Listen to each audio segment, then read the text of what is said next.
বেগম খালেদা জিয়া এদেশের মেয়েদেরকে চাকরি সুযোগ সুবিধা এবং আলাদা মহিলা বিষয়ক মন্ত্রণালয় দিয়ে এদেশের নারীদেরকে সম্মানিত করেছিল। সেখানে নারীদেরকে তারা ক্ষমতায় গেলে তাদেরকে ঘর থেকে বেরোতে দিবে না।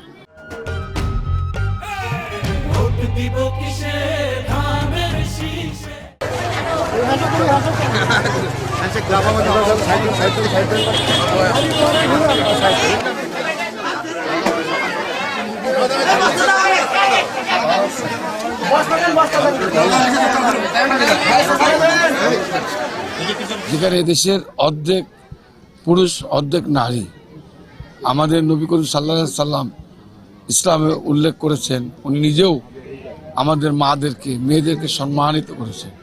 কিন্তু দুঃখজনক হলেও সত্য, আজকে মেয়েরা যারা সমান অধিকার রাখে তাদেরকেও তিরস্কার করে জামাত বা জামাতের আমির যে বক্তব্য রেখেছেন, এটা অত্যন্ত দুঃখজনক।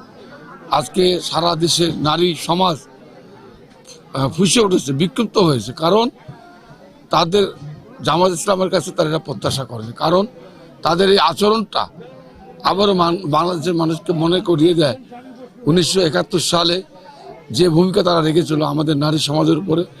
আজকেও তাদের এই কর্মকাণ্ডের মাধ্যমে প্রমাণ করে যে নারী আজকে শহীদ প্রেসিডেন্ট জিয়া রহমান, বেগম খালেদা জিয়া এদেশের মেয়েদেরকে চাকরি সুযোগ সুবিধা এবং আলাদা মহিলা বিষয়ক মন্ত্রণালয় দিয়ে এদেশের নারীদেরকে সম্মানিত করেছিল।